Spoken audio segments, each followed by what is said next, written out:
2 ಕೋಟಿ ಇನ್ಶೂರೆನ್ಸ್ ಹಣಕ್ಕಾಗಿ ಗಂಡನನ್ನೇ ಕೊಲೆಗೈದ ಪತ್ನಿ. ಬೆಳಗಾವಿ: ಮಹಿಳೆಯೊಬ್ಬಳು ವಿಮಾ ಹಣವನ್ನು ಪಡೆಯುವ ಸಲುವಾಗಿ ತನ್ನ ಪ್ರಿಯಕರ ಸಹಾಯದಿಂದ ತಾಳಿ ಕಟ್ಟಿದ ಪತಿಯನ್ನೇ ಕೊಂದು ನಂತರ ಅಪಘಾತದ ಕತೆ ಕಟ್ಟಿರುವ ಘಟನೆ ಯಮಕನಮರಡಿ ಪೊಲೀಸ್ ಠಾಣಾ ವ್ಯಾಪ್ತಿಯಲ್ಲಿ ನಡೆದಿದೆ.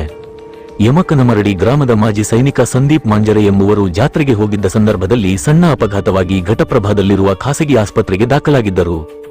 ಆದರೆ ಕ್ರಮೇಣವಾಗಿ ಮಾಜಿ ಸೈನಿಕ ಸಂದೀಪ ಗುಣಮುಖರಾಗುತ್ತಿದ್ದಂತೆ ಪತ್ನಿ ಹಾಗೂ ಆಕೆಯ ಪ್ರಿಯಕರ ಸೇರಿ ಆಸ್ಪತ್ರೆಯಲ್ಲಿ ಸಂದೀಪಗೆ ಹಾಕಲಾಗಿದ್ದ ಸಲಾಯಿನ್ನಲ್ಲಿ ಕ್ರಿಮಿನಾಶಕ ಔಷಧಿ ಸೇರಿಸಿ ಮಾಜಿ ಸೈನಿಕನನ್ನು ಕೊಲೆ ಮಾಡಿ ಅಪಘಾತದಿಂದ ಸಾವನ್ನಪ್ಪಿದ್ದಾರೆ ಎಂದು ಬಿಂಬಿಸಿದ್ದಳು.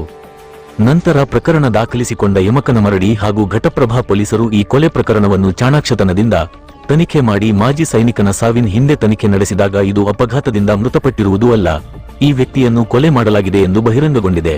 ಸದ್ಯ ಖಿಲಾಡಿ ಪತ್ನಿ ಹಾಗೂ ಆಕೆಯ ಪ್ರಿಯಕರನ್ನು ಯಮಕನಮರಡಿ ಪೊಲೀಸರು ವಶಕ್ಕೆ ಪಡೆದಿದ್ದು ಇನ್ನಷ್ಟು ಮಾಹಿತಿ ತನಿಖೆ ನಡೆದಿದೆ.